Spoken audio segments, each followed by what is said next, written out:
Shalom Israel. This is the brother of Warba coming back to you again with a quick lesson. And before I get into it, I just want to give all praises to Yahweh, Bahashem Yahweh Shai. Double honors to the apostles of Great Millstone who rule well. And peace and blessings to you brothers that are out there doing this work in truth and sincerity. Okay. There's been a lot of things that have been just going on lately that I've kind of, wanted to talk about. But most importantly, just within this truth, you got, brothers that are in camps, man, where the camps are, pretty big to where there's more than just one or two brothers,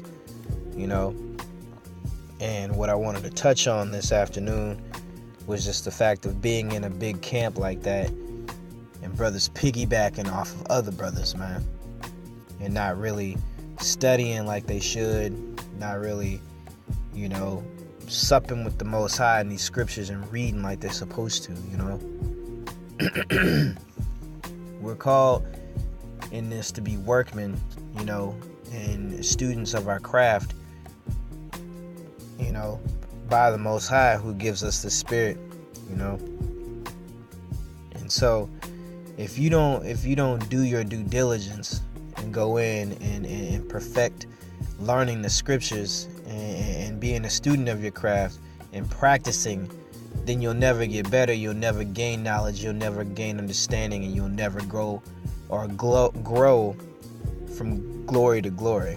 It just won't happen. And so that brings me to a scripture that I want to bring up, and it's going to be I believe 2 Timothy or 2 Thessalonians 2:15. I might be wrong. Yeah, 2 Timothy. I had it right the first time. Salakia, brothers, bear with me. 2 Timothy 2:15. There it is. Okay. It says, "To study to show thyself approved unto the Most High, a workman that needeth not to be ashamed, rightly dividing the word of truth." Okay, what does that mean? How do you rightly divide the word of truth, man? You be able to wield the sword, be able to go through these scriptures and call a scripture. Whenever you're on the battlefield, man, you at camp, and you got a situation that come up, or you got a scoffer that come up. You know what I'm saying?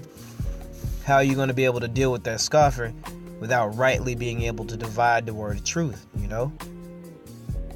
You won't be able to unless you sup and you study and you do what you're supposed to do when it comes down to, learning your craft. All right? You can't depend on another brother or ride on the brother's coattails and expect for him to save you in a situation like that. You have to be fully equipped and fully ready to deal with situations when you're out there like that on the highways and the byways. Okay? Or otherwise you're going to get confounded. That's why you have situations like what happened to IUIC. You got this Edomite that's going from camp to camp trying to confound, Israelites. You know what I mean? And situations like that will never happen if Jake just study. If Jake is in the word and in his truth doing what they're supposed to do, if Jake is reading, if Jake is taking this thing seriously, man, situations like that won't happen. But furthermore, you can't depend on other brothers to be there to deal with, certain situations. Sometimes you can because you got the body. But what happens if that brother ain't there? That always comes and deals with situations like that. What if you speaking and you have to be the one that defends the gospel, man? That has to contend. Because that is a big thing according to the scriptures. That is something that happens. Okay? And I'm gonna get that real quick. That's gonna be in Jude. Jude chapter 1, verse 3. Okay? It says, "Beloved, when I gave all you diligence to write unto you of the common salvation, it was needful for me to write unto you exhortly that you should earnestly contend for the faith." Okay, what does that word contend mean? That word means it's a contest. It means for you to debate. Debate thy cause, man. Stand up for this truth, man. Okay? You have to, man. You know?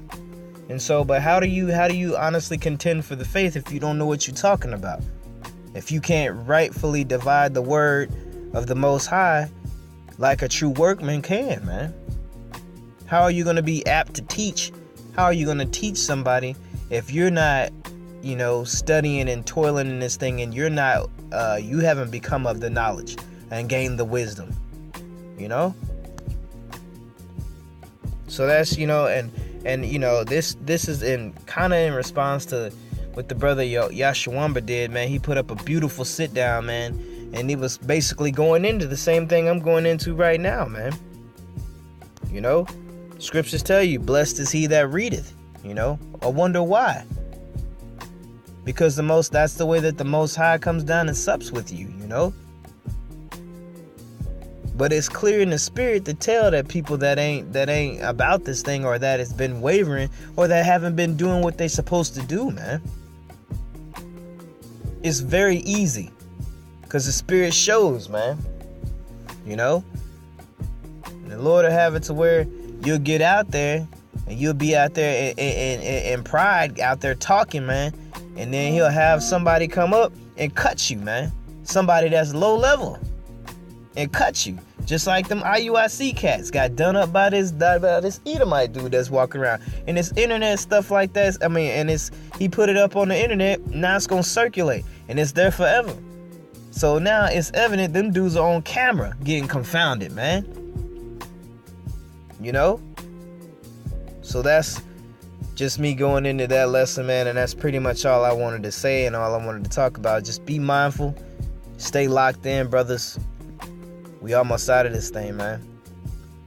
Stay locked in and be a student to the craft, man. Stay rooted and fight, man. We almost out of this thing. So with that, I'm going to say man up and shalom.